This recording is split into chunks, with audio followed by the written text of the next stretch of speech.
Each night, I have the same two visions. One of a field of wheat stalks swaying in the wind. Another of bright, burning flames, trampling horse hooves, and loud screams. My people, the Visigoths, came to Roman lands not as an invading army, but as a people running from a scourge. No, a plague sent by God himself. We warned the Romans of the impending danger, but they ignored us. They despised and distrusted our kind. They treated us poorly, gave us barren lands, and when we suffered famine, they made us sell our children for food. Inevitably, we went to war, and our great army struck a decisive blow to the Romans at Hadrianople.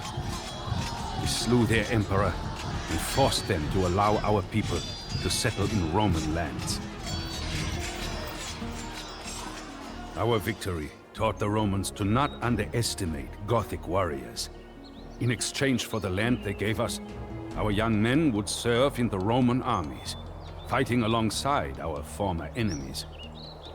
As wars broke out between the eastern and western halves of the Empire, we gathered our spears and served Rome in battle. The dead bodies of young Goth warriors littered the flanks of the Julian Alps.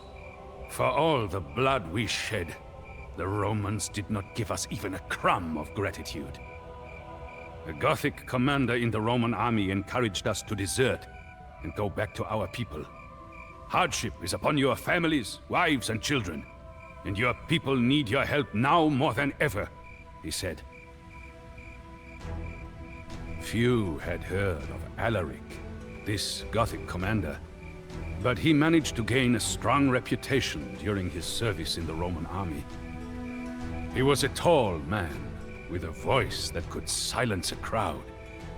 When Alaric spoke, all heads turned in his direction, and his eyes flickered with an inextinguishable fire.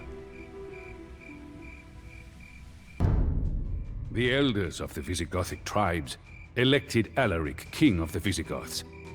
Never before had there been a single king, but never before had there been a man like Alaric. We were drawn into another war with Rome. The Romans had failed to fulfill their promises of lands for our families, and Alaric was determined to force them to remember their promises. He marched our army south into Greece.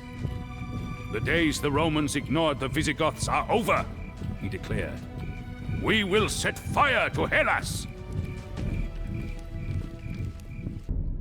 Ancient cities, once renowned for their philosophers and soldiers, were sacked and burned to ash. The world was changing rapidly, but Alaric had seen visions. Despite our victories, the Eastern Romans still refused to meet our envoys. Instead, we turned west. The half-Vandal general Stilicho was the driving power behind the Western Roman Empire. He knew Alaric from when our king served the Romans. We hoped Stilicho would be more willing to negotiate. Rumors spread that Stilicho was ready to make a deal with Alaric. Our hopes were raised, but as weeks passed with no news, we knew that more Gothic blood would have to be shed. The Romans resented Stilicho for making a pact with barbarians. When parts of the Western Roman Empire were overrun by usurpers and foreign invaders, they blamed Stilicho. He soon learned the hefty price of Roman politics. They declared him an enemy of the state and had him executed.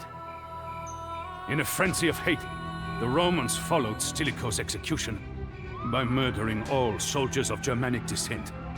Then, in another rush of blind rage, they turned on the families of those soldiers and murdered them too.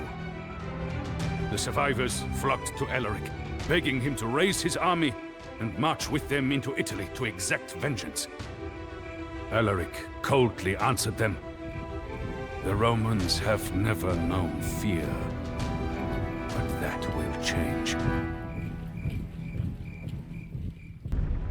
For all that the Romans did to us, it seemed logical for Alaric to seek their downfall. But that is not what he wanted. After sacking the cities of northern Italy, he met with the Roman Emperor, Honorius. Alaric's demands were reasonable and humble, a sign of reconciliation between our two peoples. And all would have gone well, had it not been for the Gothic commander, Sarus. Sarus had vied with Alaric over the Visigothic kingship, and had lost dishonorably, instead entering Roman service. Jealous of Alaric, he ordered his soldiers to attack our king by surprise and kill him. Luckily, Alaric and his men survived the assassination attempt and escaped. Never had I seen Alaric lose his temper, but Sarus' betrayal infuriated him. He ordered me, his brother-in-law, to commence the siege of Rome. The walls of Rome were huge and had not been breached since Brennus and his Gauls. However, years of decline had weakened the city, and its walls were badly in need of repairs. Inciting the men to battle, Alaric vowed, "If the Romans want fire and steel, it is fire and steel that we will give them." During the long weeks spent besieging Rome, Alaric's calm nature returned. He issued an order to the warriors to spare the city when conquered. In his heart, he could not find the will to destroy the empire he had served, though it had betrayed him one too many times. Our brave soldiers breached the walls, and the defenses quickly crumbled before the weight of Visigothic men rushing into the breaches. Our men looted the city for days. We stripped statues and monuments of their gold, and loaded carts with so many precious goods that the wheels were close to breaking. At the end of the third day, a caravan of ox-drawn wagons carrying plunder could be seen as far as the eye could see.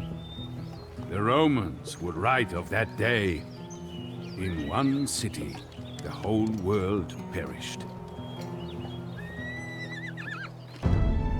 With Roman treachery repaid, Alaric looked to the future of our people.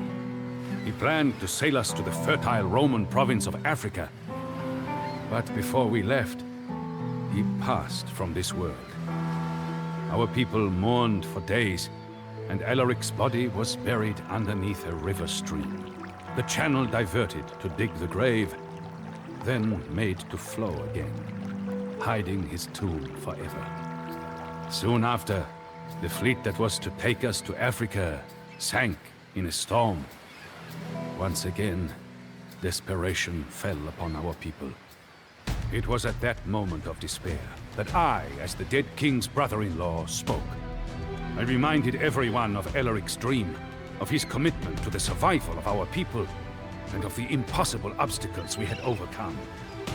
I told them that Alaric and I shared the same vision, a vision that we, in honor of his memory, ought to fulfill. I concluded, Alaric has carved a path for us, and that path leads to Gaul. Each night, I have the same two visions.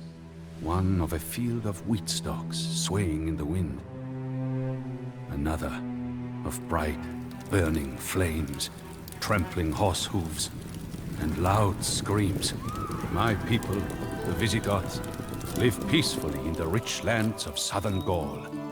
Our farms flourish, and our cattle grow in number every day.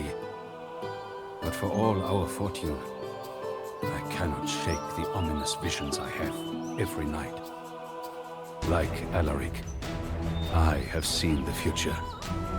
The Huns are coming, and they will stop at nothing.